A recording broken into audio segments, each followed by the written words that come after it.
शिवरायांसी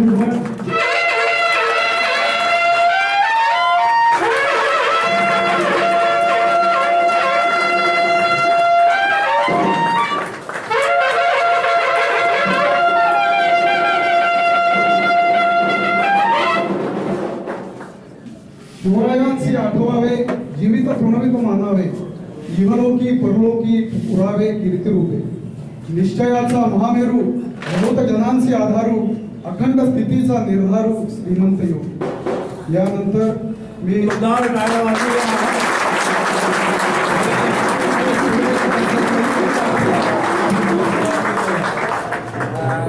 वरिष्ठ प्रबंधक राठोडकर साहेबांचा आपणा सर्वांच्या वतीनं त्यांनी सत्कार करावा, शाल श्रीफळ देऊन त्यांचा सत्कार करावा अशी मी त्यांना विनंती करतो।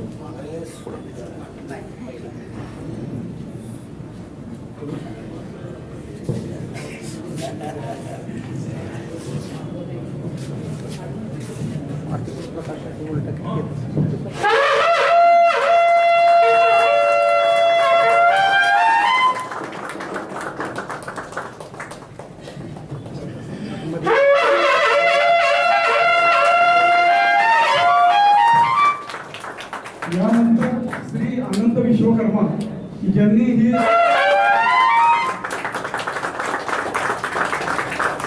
इथले जे लोकल सरदार होते ते सरदार या सगळ्या राजवट्यांचे म्हणजे त्यांची चाकरी करायची, वतनदारी मिळावी किंवा आपल्याला जमीनदारी मिळावी म्हणून ते त्यांची चाकरी करत होते। परंतु त्या काळामध्ये शिवाजी महाराजांनी जो विचार केला की आपले स्वतःचं स्वतंत्र राज्य हवं आणि ते राज्य व्हावं ही कल्पना सुद्धा त्या काळात एकदम म्हणजे कुणाला कल्पना करू शकत नाही अशी होती ती। आणि त्या दिशेनं माझ्या जिजाऊंचं स्वप्न साकार करण्यासाठी शिवाजीराजांनी अहोरात्र मेहनत घेतली आणि आपले सवंगडी मावळे जे आहेत त्यांना बरोबर घेतलं। तर हे शिवाजीराजे जे होते, शिवाजीराजांना जे आपले मावळे होते त्या मावळ्यांनी इतकी साथ दिली आणि तुम्ही जर पाहिलं तर असंख्य राजे होऊन जरी गेले असले तरी आज आपण मोठ्या प्रमाणामध्ये शिवजयंती उत्सव साजरा करतो किंवा शिवराज्याभिषेकाचा दिन आपण आज साजरा करतो। रायगडावर खूप मोठ्या प्रमाणात तो उत्सव चालू आहे। मग हे इतर राजांच्या बाबतीत तुम्हाला कधी दिसणार नाही की कुठल्या राजाची अशी जयंती किंवा उत्सव मोठ्या प्रमाणात साजरा होतो, पण शिवाजी महाराजांचाच का साजरा होतो तर शिवाजीराजे इतरांच्या पेक्षा फार वेगळे होते। त्याची एक छोटीशी एक दोन उदाहरणं सांगायला हवी। आपल्या सातारा विभागाचे आदरणीय सिनियर डिव्हिजन मॅनेजर राठोडकर सर आणि सातारा विभागाचे सगळे मावळे, आज एक अनोखा योग आलाय। मी आपल्या सगळ्यांना विनंती करेल की पूर्ण संयोजन समिती आणि गायकवाड साहेबांसाठी एकदा जोरदार टाळ्या झाल्या पाहिजे। हा योग त्यांनी घडवून आणला। आज 351 वर्ष पूर्ण झाले शिवराज्याभिषेकाला। एक चांगला योग त्यांनी आज घडवून आणला आणि आजच्या दिवशी एवढं सुंदर शिल्प आपल्या सातारा विभागात लागलं हे आपल्यासाठी खूप गौरवास्पद आहे आणि हे बनवणारे गायकवाड साहेबांसाठी सुद्धा एकदा जोरदार टाळ्या झाल्या पाहिजे। सगळे कार्यकर्ते, मित्रमंडळी आणि सर्व कर्मचारी बंधू भगिनी, हा कार्यक्रम फार छान झालेला आहे। छत्रपती शिवाजी महाराजांशी मी एवढंच म्हणू इच्छितो, जो हे established Kingsley state but it was more democratic झालं, डेमोक्रेटिक गव्हर्नमेंट। आपण म्हणतो लोकशाही, पण शिवाजी महाराज जरी राजे होते त्यांनी जी राज्यव्यवस्था स्थापन केली ती लोकशाहीपेक्षा पण लोकशाही होती। ते हे established kingdom which was for the people, for the welfare of the people, for all classes of the people. It was really a great king with a really great vision। क्योंकि उस समय में जिस समय शिवाजी महाराज ने ये राज्य स्थापन करने का, अपन मराठी में तो विड़ा उचलला, तो जो कार्य उन्होंने किया है वो उस समय कोई सोच भी नहीं सकता था। उस समय उन्होंने सोचा, न सिर्फ सोचा बल्कि उसे करके दिखाया। It was really a great king. Hats off to his vision, his work. Really great person, great visionary, legendary person. That he was Chhatrapati Shivaji महाराजांचं आपण परत एक बार त्यांना नमन करतो। आलं होतं चित्राचं करायला की रयतेचा राजा नावाचं चित्र होतं ते। तर त्यांना मी विचार केलं, लेखकांना विचारलं तुम्हाला कसं पाहिजे काय, तर त्यांनी पारंपरिक पद्धतीनं अशा पद्धतीनं शिवाजी महाराज मुळगावकरांचा असेल, राजा रविवर्माचा असेल, घोडेस्वार असेल, त्यांनी केलेले पराक्रम असतील, त्यामध्ये वीर रस आहे. तर मी म्हणलं की मी तसं पेंटिंग करणार नाही, मला थोडासा वेळ द्या, मी एक वेगळं चित्र तयार करतो. आणि मी खूप विचार केला. शिवाजी महाराजांचा पहिल्यापासून फॅन असल्यामुळं, खूप अगदी म्हणजे पहिल्यापासून मान असल्यामुळं मला असं वाटलं की शिवाजी महाराजांची एक बाजू आहे, रयतेची बाजू, रयतेचा राजा, ती बाजू समोर कधी आली नाही. मग मी म्हटलं की शिवाजी महाराजांचा वीर रस दाखवायच्या ऐवजी त्यांचं रयतेबद्दलचे असलेलं प्रेम, कृतज्ञपणा, त्यांच्याबद्दल वात्सल्य, ह्या गोष्टी पुढे जर आल्या तर जास्त बरं पडेल. म्हणून मी एक असं चित्र गृहीत केलं, एक कल्पना केली की शिवाजी महाराज एका कोणत्या तरी मोहिमेतून येत आहेत आणि मोहिमेतून येताना त्यांना थोडीशी भूक लागते असं मी इमॅजिन केलं. आणि ते एक रान ओरडत आहेत, शेतातून चालले आहेत, तर त्या ठिकाणी ते थांबतात. संपूर्ण तो त्यांचा संपूर्ण असतो ना पूर्णपणचा, तर त्या सर्वांना थांबवतात आणि एका शेतकऱ्याला हाक मारतात. आणि शेतकरी त्याच्याजवळ येतो, त्याला म्हणतात की मला भूक लागली, मला तुझ्याकडे काय असेल ते खायला द्या. ही मी कल्पना स्वतः तयार केली. आणि मग तो शेतकरी त्याच्या गाठोड्यातील म्हणजे कापडामध्ये कारळीची चटणी आणि भाकरी त्यांच्यापाशी देतो आणि महाराज ते आनंदानं ते खातात. आणि मग तो शेतकरी डोळ्यात पाणी येतं त्याच्या, तो त्याच्याकडचा तांब्या देऊन त्याच्याकडे देतो. आणि असं दृश्य मी कल्पना केलं आणि ते चित्र मी केलं. तर लेखकांना खूप आवडलं. आणि जेव्हा त्या चित्राच्या पुस्तकाचा प्रकाशन सोहळा होता तेव्हा त्या चित्राच्या मुखपृष्ठावरच संपूर्ण पाहुणे, संपूर्ण कार्यक्रम त्या मुखपृष्ठावरच झाला की रयतेचा राजा ही बाजूसुद्धा महत्त्वाची आहे. नुसतं अफजल खानाला मारलं, वध केला, बोटं कापली, युद्ध केलं, याच्याऐवजी ही सुद्धा शिवाजी महाराजांची बाजू खूप आहे. हे झालं माझं चित्र, रयतेचा राजा, की ज्याच्यावर माझी सही होती, जी माझ्या नावानं थोडं ओळखलं जाईल चित्र. मला वाटतं की मी इंटरनेटवर सतत चित्र दाखवतं, रयतेचा राजा नावाचं चित्र आहे, ते माझं नाव आहे. बऱ्याच वेळा ते नाव खोडून प्रत्येक जण वेगवेगळी नावं टाकतात की कुठे दुसऱ्याच काढले, तर ते चित्र मी केलेलं आहे. जर समजा त्या चित्रावर मी माझं नाव लिहिलेलं आहे आणि भविष्यात कोणी जर ते फोडलं आणि त्याच्यावर स्वतःची सही केली तर चित्रकार म्हणून माझा इगो दुखवेल, माझा अहम दुखवेल, मला वाईट वाटेल आहे ना, किंवा त्या चित्रकाराचा तो अपमान ठरतो ना. हीच भावना मी तर हीच भावना मी हे पेंटिंग करताना माझ्या मनात आली. जेव्हा राज्याभिषेकाचे चित्र काढायचं माझ्याकडे काम आलं तुमच्या संघटनेकडून, LIC कडून, तेव्हा मी जेव्हा खूप अभ्यास केला होता LIC त्या माध्यमातून, की मी त्यांना सांगितलं मला थोडा दिवस अभ्यासाला द्या. आणि मी अभ्यासाला खूप दिवस घेतले. म्हणजे आपण आहे ना, चित्र मला 1 वर्ष 3 महिन्यापूर्वी जरी दिलं असेल, पण चित्र मला हातात कामं मिळाल्यापासून 4 महिन्यानंतर माझा विषय फिक्स झाला की राज्याभिषेक कोणता करायचा. आतापर्यंत जवळजवळ 22-23 राज्याभिषेक तयार केलेले आहेत मोठमोठ्या चित्रकारांनी, खूप मोठ्या, धुरंधरांपासून, मुळगावकरांपासून, मुळीकांपासून खूप मोठ्या मोठ्या आर्टिस्टने केलेले आहेत. मग मी असा एक राज्याभिषेक निवडला जो औंधच्या म्युझियममध्ये मला पाहायला मिळाला होता. आणि औंधच्या म्युझियममध्ये मला सांगायला आनंद होईल की माझी तिथं 2 चित्र आहेत की जिवंतपणामध्ये, जिवंत असतानाचं जे भाग्य मला मिळालं चित्रकाराला, ते मला मिळालेलं आहे सातारमधून. त्यामुळे मला तिथं कोणत्याही पेंटिंगचं फोटो काढायला परवानगी आहे. आता हे जे मूळ चित्र आहे ते चित्र आहे 3 फूट बाय 2 फुटाचं, म्हणजे एवढ्या चित्र साईजचा एवढा साईज आहे. आता ते चित्र मी जेव्हा लार्ज केलं तेव्हा ते 4 पटीनं मोठं झालं. त्यामुळं त्यातला कानातला मणी, दागिने, चेहऱ्याचे हावभाव हे प्रत्येक लार्ज झाल्यामुळं मला बारकाव्यासहित काम करणं गरजेचं होतं. त्यामध्ये गागाभट्टांची जी रचना होती, ती गागाभट्ट म्हणजे ही व्यक्ती आहे ना छत्रीदार इथपर्यंत ओरण्यात झाली होती, त्यामुळे गागाभट्टी दिसत नव्हती. मग मी काही थोडेसे बदल केले त्या चित्रकाराची माफी मनात मागून, मी त्या गागाभट्टाला स्थान दिलं, ती प्रमुख नायक आहे त्यामध्ये. असे थोडे बदल केले. आणि ही चित्राची रिप्लिका आहे, पण रिप्लिका परिपूर्ण प्रतिकृती नाही आहे, तर संदर्भ घेऊन मी रिप्लिका केलेला आहे. आणि मी पहिल्या दिवशी सांगितलं माझ्या भावाला की आपण त्या चित्रकाराचं नाव चित्रावर ठेवायचं, चित्रावर द्यायचं. म्हणजे चित्रात माझी साईडपेक्षाही ते चित्र महत्त्वाचं आहे. माझी तर संपूर्ण इतिहास लिहिलेलं आहे. या ठिकाणी तुम्ही वाचाल तर कुणी पेंटिंग केले, केव्हा केले, हे पेंटिंग आहे 1930 सालचं. BR कोट्याळकर नावाचा एक चित्रकार, तो राजाच्या दरबारी होता पंतरी दिल्ली. विजापूरमध्ये एक कुंभारवाडा आहे, त्या कुंभारवाड्यामध्ये एक छोटंसं मुलगा 15-16 वर्षाचा छान चित्र काढायचा. आणि पंतरीतींना सवय होती प्रत्येक भागात गेले की त्याची दैनंदिनी लिहायची. तर ते दैनंदिनी लिहिताना त्यांना कोणीतरी सांगितलं की महाराज तुम्हाला चित्रकलेची आवड आहे, की तो कुंभारवाड्यात एक मुलगा आहे, तो खूप चांगली चित्र काढतो. तर महाराजांनी त्यांना बोलवलं मग ते बघितलं चित्र आणि ते म्हणले की त्यांच्या पालकाला सांगितलं की मी ह्याला घेऊन चाललोय माझ्याकडेच घेऊन चाललोय. आणि पंतनिधींनी त्या BR कोठाळकरांना लहान असताना त्यांच्या हाऊंडमध्ये आणलं, त्यांच्या साम्राज्यामध्ये त्यांना कलेचं शिक्षण दिलं पूर्णपणे आणि एक कला दरबार किंवा त्याला काय म्हणू आपण की राजचित्रकार म्हणून त्याला मान दिला. आणि अत्यंत पौराणिक महाभारत रामायण ह्या काळातील त्यांच्याकडून अत्यंत भरपूर प्रमाणात चित्र तयार करून घेतली. या BR कोठाळकरांनी 1930 साली चित्र काढलेलं, म्हणजे त्याला आज जवळजवळ 100 वर्ष पूर्ण झाली. आता ही चित्र 100 वर्षामध्ये त्या चित्राची झीज होणं, ते चित्राचं कॅनव्हासपासून रंग सोडणे, त्या काळाचे रंग कोणत्या क्वालिटीचे वगैरे होतं. आत्ताच्या काळात मी जी चित्र काढतोय हे चित्र काढताना मी लिनन नावाचा कॅनव्हास आहे, तो जगातला भारीतला कॅनव्हास आहे. त्याची क्वालिटी आहे ना की आपल्या स्किनच्या टोनमध्ये त्याला टोन असतो कॅनव्हासला, त्या कॅनव्हास तो वापरला. आणि मी इंग्लंडचे कलर आहेत वापरले, जॉर्जियस नावाचे कलर्स आहेत. पेंटिंगची मला किती मानधनी मिळणार आहे, त्यात माझा किती फायदा तोटा न बघता त्याच्यामध्ये एक भावनिक बाजू आहे, मी 2 मिनिटात ते सांगेनच. हे चित्र करताना मी त्यात अजिबात अशी कसर ठेवली नाही कुठली. आणि साधारण 3 पद्धतीने काम होतं. चित्र ड्रॉईंग झाल्यानंतर फर्स्ट फिलिंग झाल्यानंतर एक 15 दिवस थांबायचं असतं. नंतर सेकंड फिलिंग म्हणजे दुसरं ॲप्लिकेशन असतं, त्याच्यानंतर 2 महिने थांबायचं असतं.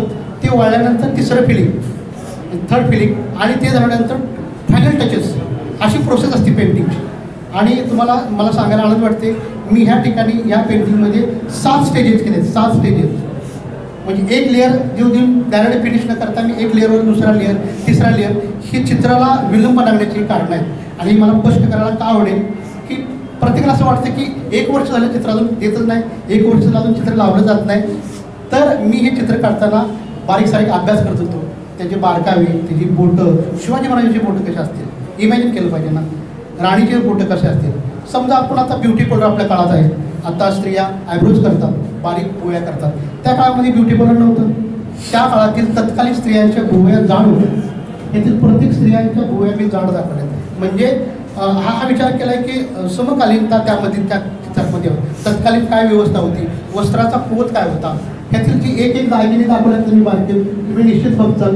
त्या प्रत्येक मोत्यातल्या एका छोट्याशा मोत्यात म्हणजे जवळजवळ ज्वारीच्या दाण्यापेक्षा बारका मोती, त्या मोत्यामध्ये लाईट आहे, शेड आहे, हायलाईट आहे आणि रिफ्लेक्शन लाईट आहे एका मोत्यामध्ये. असे मी असंख्य मोती काढले.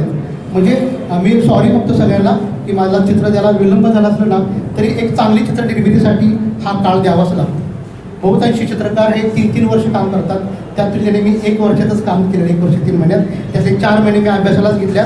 आणि हे काम चालू असताना मी अगदी प्रामाणिकपणे सांगतो, मी कमर्शियल आर्टिस्ट आहे, कमिशनर आर्ट करतो, त्यामुळे मला बाकीची सुद्धा कामं करायला लागत होती.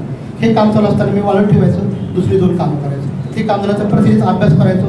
कुठल्या तरी भागात जा, एखादी व्यक्ती दिसली हॉटेलमधील शहरामध्ये, त्यांचा जाऊन रिक्वेस्ट करायचो, फोटो काढायचो. एखादा म्हातारा व्यक्ती आहे, तर म्हातारा माणसाची पोज कशी असेल, त्यात प्रसन्नता आहे त्या पोजमध्ये. तो उभा राहिला ना, तो धडधाकट आहे, सेनापती आहे, पण त्याच्यामध्ये त्या पोजमध्ये महाराजांबद्दलचा एक आदर आहे. अशा बारीक सारीक गोष्टीचा मी विचार करत करत त्या पोजेसमध्ये बारकावे पुढे चेंज करत गेलेलं असं पेंटिंग आहे ते. आणि जास्त चित्र बोलण्यापेक्षा तुम्ही चित्र बघचालच. मग मी हट्ट केला होता की ती BR कोठाळकरांचं नाव पेंटिंगवर पाहिजेच. मग काही माझ्या मित्रांनी सजेस्ट केलं की कॅनव्हासवर थेट नाव लिहिण्यापेक्षा त्यांचं सोनेरी अक्षरात त्यांचं नाव लिहिलं. मग त्याची संपूर्ण माहिती, केव्हा ते जन्मले, केव्हा मृत्यू पावले, काय ठिकाणी की त्यांच्या पेंटिंगला मी तो सन्मान दिला आहे. आणि ही महाराष्ट्रात पहिली घटना आहे की जे पेंटिंगची आपण प्रतिकृती करतो त्या मूळ चित्रकाराचं नाव पहिल्यांदा पुढे याला लिहितं. हा मला चित्राचा प्रवास. चित्र करत असताना खूप काही भावनिक आंदोलनं माझी झालेली आहेत. आता उदाहरणार्थ सांगतो, खूप पर्सनल गोष्ट बोलतो, मला वेळ किती सर? चित्रकार म्हणून आमच्या घरात कोणताही वारसा नाही. आम्ही लहान भावंड सगळीजण खेळणार, डोंगरात आमचं आयुष्य गेलं इकडं सातारमध्ये असल्यामुळं. आणि उन्हाळ करायचं, खेळायचो, फिरायचो. चित्राची कुठली बॅकग्राऊंड नसताना कागदसुद्धा त्या काळात नसायचा. कागद आमच्यासाठी कोणता असायचा माहिती आहे का? आपण पूर्वी लक्ष साबण वापरायचो.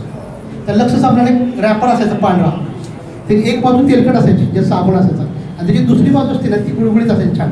त्याच्यावर आम्ही ड्रॉइंग्स करायचो. ते ड्रॉइंग्स कोण करायचो? माझा भाऊ शरद बाबू, मी त्याला बाबू म्हणतो. आम्ही सगळे काम करायचो. आणि लहानपणापासून आम्ही चित्र अशी बारीक बारीक कुठे चित्र काढत, कुठे शिवाजी काढतो, साईबाबा काढतो, निसर्ग चित्र काढायचं, चित्र काढत असायचं. मला सांगायला खूप आनंद आणि खूप अभिमान वाटते की जर माझ्यासारखं कलेचं शिक्षण मी government diploma of art, fine art teacher diploma, master of fine art, Gwalior, Kolhapur, Pune, JN school of art ह्या ठिकाणी माझं शिक्षण झालेलं आहे. हे शिक्षण मला मिळालं, मला भाग्य मिळालं की मी 12वीत असताना मला प्राचार्याने हाकलून दिलं की तू ह्या कॉलेजमध्ये राहू नको, तू पेंटिंगचा विद्यार्थी आहे, तू फाईन आर्टला ॲडमिशन घे. त्यानंतर माझ्या चित्रकलेचा सगळा विकास झाला. 19 देशात माझी पेंटिंग आहे. 3 नॅशनल अवॉर्ड आहेत माझ्याकडे, 3 नॅशनल अवॉर्ड आहेत. मी शिल्पकार आहे, चित्रकार आहे, असंख्य कलाकृती केलेल्या आहेत. पण मला एवढ्यापेक्षाही जास्त आज अभिमान आणि स्वाभिमान वाटतोय की आज माझ्या मायभूमीत, माझ्या ऐतिहासिक सातारमध्ये LIC माझं चित्र, माझ्यानंतर माझी मुलगी झालेली आहे, माझा मुलगा आहे, त्यांची पुढची बघणार आहे. म्हणून माझ्या इकडे थोडेसे सेन्सेशन आहे माझ्यामध्ये की आपल्या मृत्यूनंतर सुद्धा आपली नातवंडी चित्र होते. म्हणून मी हे चित्र खूप सिरियसली काढलेलं आहे. दुसरी गोष्ट, मला कृतज्ञता व्यक्त म्हणून माझ्या भावाच्या पाया पडायचं की त्याने मला ही संधी दिली आज चांगल्या पद्धतीने.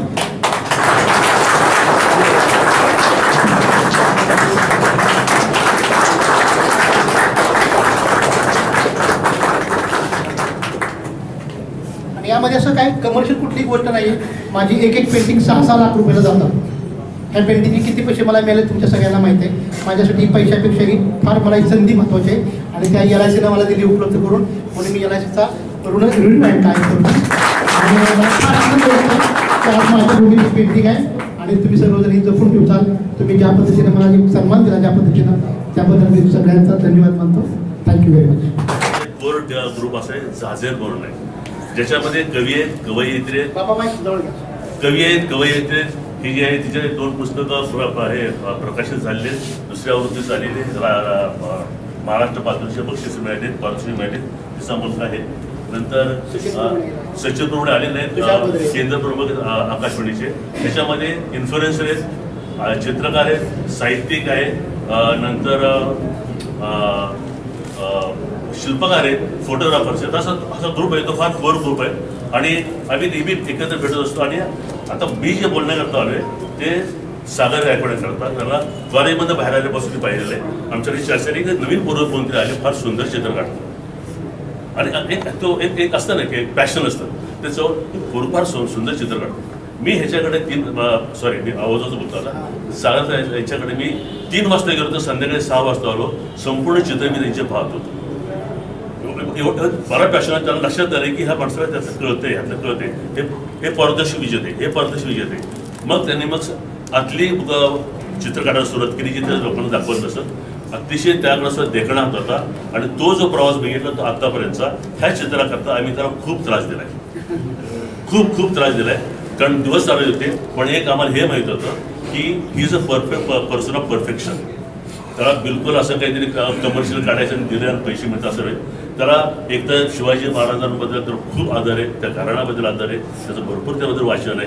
त्यानं करताना प्रत्येक गोष्ट त्यानं करताना ही सगळी माणसे वेगवेगळे चेहऱ्याचे बोलून ते गेलेस. आणि ह्याची चर्चा आमच्याशिवाय प्रत्येक गोष्ट, तो प्रत्येक माणसाचा चेहरा वेगळा आहे, त्याची साईज वेगळी आहे. त्यामध्ये 2 मुलं आहेत ना, जी कुतूहलाशी बघतायत ना, ते फार कौशल्यपूर्ण आहे. ही 2 मुलं त्याशी ते एक बालपण असतं, असं कुतूहल. त्यांना काही कोण शिवाजी महाराज म्हणजे शिवाजी महाराज हे कसला राज्याविषयी काही माहीत नसता. पण तो जो कुतूहलपणा जो आलाय ते चेहऱ्याने इथे. पण ही हनवटी, डोळ्यातले प्रत्येकाचे भाव वेगळे, प्रत्येकाचे एक्सप्रेशन्स वेगळे. आणि ह्या गोष्टीमध्ये हे जे सिल्क्स आहे ना, हे खूप आवड काम आहे. हे सरळ सोपं नाही आहे. कारण ह्या मोत्यामध्ये बोललेच येतं, मोती दागिने वेगवेगळ्या प्रकारचे, वेगवेगळ्या पद्धती, दागिन्यामध्ये वेगवेगळे पण आहे प्रत्येकाच्या ह्याच्यामध्ये. हे आणि प्रत्येकाच्या कपड्यांमध्ये वेगवेगळे कलर्स आहेत. जे ते म्हणाले की मी त्याचा अभ्यास केलाय, हे आमच्या समोरची गोष्ट आहे. He was very much stressed, he was really stressed to draw this picture. कारण हे कसं कुठं आयडिया गेलं होतं, हे छत्रपती शिवाजी महाराजांचे चित्र होतं. त्या ताकदीचंच काढायला होतं, त्या ताकदीनंच यायला पाहिजे होतं. आणि हे कायमस्वरूपी चित्र हे बिल्डिंगमध्ये असणार आहे. आणि ही त्याची भावना होती. आणि ह्याच्यामध्ये बिलकुल त्याकडे कमर्शियल पण नव्हता, हे आम्हाला म्हणत माहीत होतं ते. आणि आम्ही सर्व त्याला खूप त्रास देतो, कर. पण आम्हाला माहिती आहे ह्याचा स्वतःचाच ते वेळ घेणार आणि त्याप्रमाणे वेळ घेतला. चित्र आम्ही बघायला 15 वर्ष घेतो, पूर्ण झालं म्हणून आम्ही त्या घरात छोटीशी टी पार्टी केली होती. सगळ्यांनी चित्र पाहिलं. त्याच्यानंतर सुद्धा हा गडी त्यातले बारकावे गुण त्यातले आणि हीच पर्सन ऑफ परफेक्शन त्यातले न्युअन्सेस जे होते तो ही वॉज गेटिंग इट क्लॅरिफाईड. ते परत ते न्युअन्सेस होते ते बारकाईने परत ते करत होता. हे त्यातलं जे परफेक्शन आहे ते सागरनाथ गायकवाड याच्याकडेच आहे. आणि आपल्याला मी नेहमी म्हटलं 3 माणसं आहे साताऱ्यामध्ये की इथं नको असायला होती. हे शापित यक्ष त्यात सागर गायकवाड एक आहे, एक तुषार भद्रे आणि दुसरा आशिष नांदगावकर. ही माणसं साताऱ्यापेक्षा पुण्या मुंबईत असते तरी खूप मोठी झाली असते. आता यांनी उल्लेख केला आहे की फॉरेनमध्ये चित्र आहेत, औंधमध्ये चित्र आहेत. I am very proud. त्यांची 4-5 चित्र माझ्या घरात आहेत.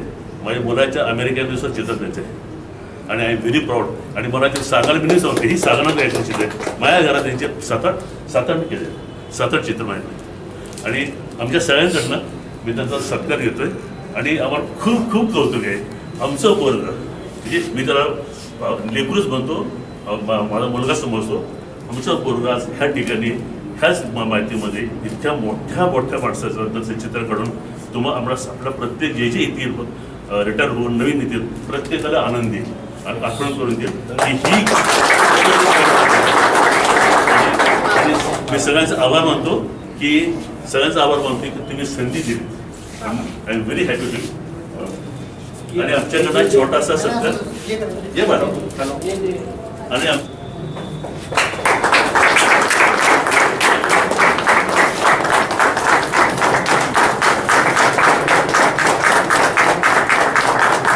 सांगायला आवडेल. थोडासा 2 मिनिटाचा वेळ घेतो. चित्र खूप सुंदर दिसत आहे पण त्याच्या मागे एक कलाकार कसं वर्क करतो मी ते एक तुम्हाला उदाहरण समजेल. रात्री मी झोपलो तर 11:30 पावणे 12 झाले. सागर सरांचा फोन आला मला की अरे ही जी लेडीज दिसते तिने असा पदर धरला आहे पण तिचे बोटं काय दिसेना तर ती असा पदर कसा धरेल तर ते मला तू काहीतरी मला सांग. तर मी माझ्या मुलाला उठवलं. मी घरातून वाईफची साडी घेतली, सारखा पदर धरला, त्याला फोटो काढायला लावला आणि त्याचे आम्ही 10 ते 15 फोटो पाठवले पोजमध्ये, वेगवेगळ्या पोजमध्ये. त्याच्यातली एक हाताची पोज त्यांनी निवडली की पदर असाच धरलेला असेल आणि तेव्हा त्यांनी रात्री ते 12ला तो फक्त हात काढायला घेतला. एवढा पदर काढला.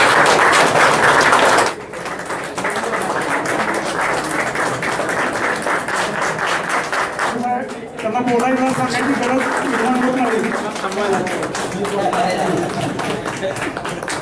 महाराज की जय. छत्रपती शिवाजी महाराज की जय. प्रौढ प्रताप पुरंदर क्षत्रिय कुलवंतास सिंहासनाधीश्वर महाराधिराज महाराज श्रीमंत श्री छत्रपती शिवाजी महाराज की जय. छत्रपती शिवाजी महाराज की जय. छत्रपती. भारतीय आयुर्वेद महामंडळ सातारा विभाग मध्ये आज हे अतिशय देदीप्यमान असं त्याला युनिक असं आपण म्हणू असं तैलचित्र इथे लावलं गेलं.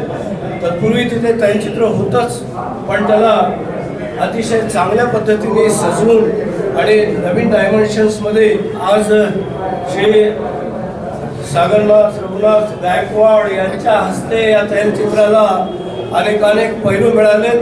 एकदा जोरदार टाळ्या त्यांच्यासाठी आपण. आज 6 जून 1674 रोजी छत्रपती शिवाजी महाराजांचा याच आमच्या भूमीमध्ये रायगडावर राज्याभिषेक झाला. तत्पूर्वीची स्थिती आपल्याला संपूर्ण माहिती आहे. कित्येक वर्ष इसवी सनाच्या अगदी 10व्या-11व्या शतकापासून जी परकीय आक्रमणं झाली त्या आक्रमणांच्या काळामध्ये संपूर्ण भारतभर स्वराज्य किंवा आपलं स्वतःचं राज्य शिल्लक राहिलं नव्हतं. आमचं शेवटचं विजयनगर साम्राज्य 1525 साली नेस्तनाबूत झालं. बहामनी साम्राज्याने तिथे स्वतःचा झेंडा रोवला. त्यानंतर जवळपास 150 वर्ष अत्यंत दारिद्र्यात पारतंत्र्यात अतिशय म्हणजे संपूर्ण समाज भारतातला हा दुःखी होता. कारण या भारतीय समाजाला स्वतःचा तेजपुंज शौर्यवान असा राजा कोणी. आणि हे शल्य मनात घेऊन जवळपास 2 ते 3 पिढ्यांनी ते दुःख सहन केलं. त्यातूनच एक तेजपुंज असं जाज्वल्य असं जे व्यक्तिमत्व जे झालं ते शहाजी राजे भोसले. त्यांनाही त्यांचं संपूर्ण आयुष्य हे दुसऱ्याची सेवा चाकरी करण्यातच घालवायला लागलं. पण त्यांच्या पत्नी जिजाऊ महाराज यांना मात्र स्वतःचा पुत्र हा या देशाचा नायक, या देशाचा राजा, जो संपूर्ण आमच्या हिंदुस्थानचं नेतृत्व करावा असा पाहिजे होता. त्यांची ती मनस्वी इच्छा होती आणि त्या मातेच्या उदरामध्ये आमचे छत्रपती शिवाजी महाराज जन्मले आणि तो जन्मच मुळे पुढच्या कित्येक पिढ्यांना किंवा कित्येक शतकानुशतके स्वतःचा आणि या देशाचा आणि या जनतेचा पराक्रम कुठेतरी नोंदवावा अशाच पद्धतीचा झाला. बाल शिवाजी यांनी वयाच्या अगदी 13व्या-14व्या वर्षापासूनच आपल्या या सर्व मावळभूमीमधल्या मावळ्यांना सोबत घेऊन वेगवेगळ्या शैलीमध्ये एक स्वतंत्र राजाचं स्वतःचं व्यक्तिमत्व आणि या आमच्या संपूर्ण दऱ्याखोऱ्यामध्ये वास करणाऱ्या मावळ्यांना स्वातंत्र्याचं महत्त्व हळूहळू समजावून देत गेले. आणि मग आपल्याला सर्वांना माहिती आहे की आदिलशाही असेल, निजामशाही असेल, मोगलशाही असेल, या सर्व शाह्यांना अतिशय संघर्षपूर्ण असा तोंड देत देत या आमच्या बाळ शिवाजींनी शिवाजी महाराज ही स्वतःची ओळख निर्माण केली. छत्रपती शिवाजी महाराज आणि त्यांच्या संपूर्ण जे साथीदार होते त्यांचा हा संघर्ष म्हणजे शौर्य, तेज आणि त्याग या त्रिसूत्रीत बांधलेला असा इतिहास आहे. या इतिहासाला आपण थोडं बहुत जाणतोच, पण आमच्या जिजाऊ महाराज यांची जी मनस्वी इच्छा होती की माझा हा शिवाजी राजा सर्व जगन्मान्य व्हावा, सर्व हिंदुस्थान मान्य व्हावा, त्याला राजा म्हणून राज्याभिषेक घातला जावा, त्याचं श्रेष्ठत्व सगळ्या जगाला मान्य व्हावं. आणि त्यांच्या या अतिशय उत्कट अशा इच्छेमधून मग ठरलं की छत्रपती शिवाजी महाराजांचा राज्याभिषेक करायचा. त्यांना या भूमीवर अंमल करणारा राजा आणि त्यांच्या नावाची नाणी पाडली जावेत, त्यांना सकल भूमीने हिंदुस्थाननी मान्यता द्यावी. आणि मग तो दिवस उगवला मित्रहो. 6 जून 1674 हा दिवस साक्षात काशीहून पंडित गागा भट्ट त्यांचं अतिशय सुरेख चित्र सागरजींनी काढलेलं आहे. त्यांना बोलवण्यात आलं. त्यांचे संपूर्ण जे सोबत मंडळी होती यांनी अक्षरशः संपूर्ण भारत भूमीमधून जेवढ्या आमच्या पवित्र नद्या आहेत त्या प्रत्येक 51 पवित्र नद्याचं जल आणलं गेलं आणि ते आमच्या छत्रपती शिवाजी महाराजांवर शिंपडून आमच्या राजाला या हिंदुस्थानचा राजा घोषित केलं. आणि त्या दिवसाची एक अतिशय उत्कृष्ट अशी ओळख निर्माण झाली. तो इथे याच जागेवर पूर्वी आमचा जो शिवराज्याभिषेकचं तैलचित्र होतं ते वेगळ्या धर्तीवरचं होतं. ते सगळीकडे आपल्याला बऱ्यापैकी बघायला मिळतं. पण शरदजींची इच्छा होती की आपण इथे वेगळं तैलचित्र लावूया सर. आणि मुख्य म्हणजे आमच्या मागचे SDM यांच्या काळामध्ये त्याची सुरुवात झाली होती. ते साहेब गेले, मग मी आलो. ते म्हटले की नाही आपण लावूया सर. मी म्हटलं अरे मी सच्चा शिवभक्त आहे, माझ्याच्याने नाही म्हटलं कसं होईल. आणि मग या तैलचित्राची सुरुवात झाली. अतिशय उत्कृष्ट असं तैलचित्र श्री सागरजींनी बनवलं आहे. पण स्वतःकडे कुठलाही मोठेपणा न घेता त्यांनी PR कुटेलकर यांचं नेमप्लेट तिथे आपली गोल्डन याच्यामध्ये लावलेली आहे, ज्यांचं हे मूळ छोटं चित्र औंध संस्थानाच्या आमच्या म्युझियममध्ये आहे. तेही त्यांच्या मनाचं मोठेपण आहे, त्यासाठी एकदा जोरदार टाळ्या.